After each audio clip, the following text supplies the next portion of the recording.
Shebitnasda o'sha 8-asrlarga kelib, Yevropa tarixiy portlash yoqasiga kelgan edi. Asrlar davomida insoniyat hayotini cherkov, absolut monarxiyalar va qo'rquv boshqarib kelgan edi. Ammo endi yangi kuch tug'ildi. Aql idrok. Ma'rifat davri insoniyat tarixidagi eng buyuk tafakkur revolyutsiyalaridan biriga aylandi. Ma'rifat davrida fan taraqqiyotning asosiy quroliga aylandi. Nyutonning fizika qonunlari insoniyatga koinot tartibli tizim ekanini ko'rsatdi. Tabiat endi mo'jiza emas, qonuniyat sifatida tushuntirila boshlandi. Ilm-fan modernizatsiyaning asosiy harakatlantiruvchi kuchiga aylandi. Ma'rifatparvarlar inson taraqqiyotining markaziga bilimni qo'ydilar. Ularning fikricha, insonni jaholat emas, bilim ozod qiladi. Shu sabab ta'lim, ilm-fan va erkin fikr jamiyat taraqqiyotining asosiga aylandi. Fransiyada absolut monarxiya haddan tashqari kuchayib ketdi. Qirol hokimiyati jamiyat ustidan to'liq nazorat o'rnatdi. Boylik saroylarda jamlandi. Oddiy xalq esa qashshoqlik va adolatsizlik ichida yashardi. Boltar diniy mutassiblik va senzura ustidan keskin tanqidlar qildi.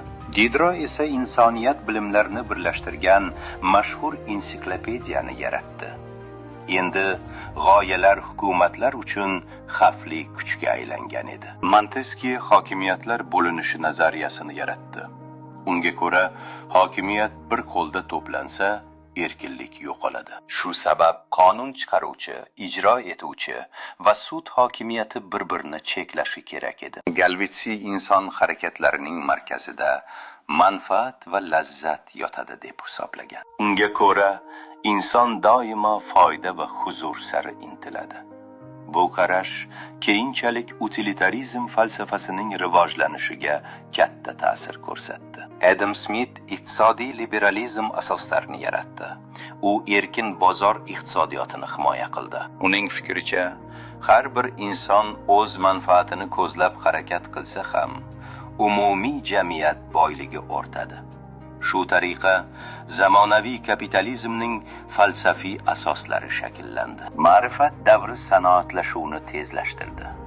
Ammo texnologik taraqqiyot bilan birga ekologik muammolar ham paydo bo'la boshladi. Inson tabiat ustidan hukmronlik qilishni boshladi. Russo sivilizatsiyaning o'zi insonni buzayotganini ta'kidladi.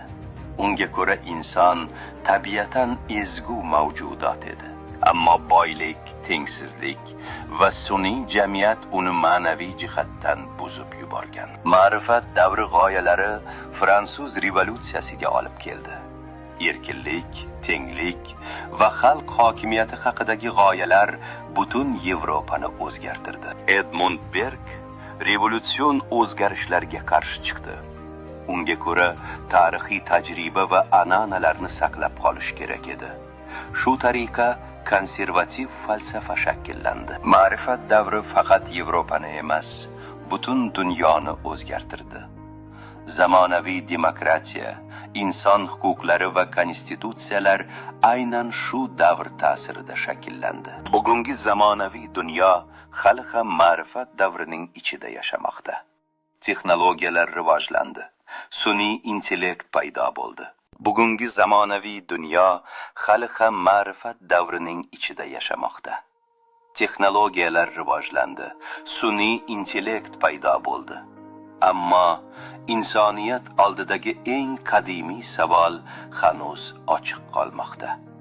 Taraqqiyot insonni haqiqatdan ozod qildimi yoki biz shunchaki yangi zanjirlarni yaratdikmi?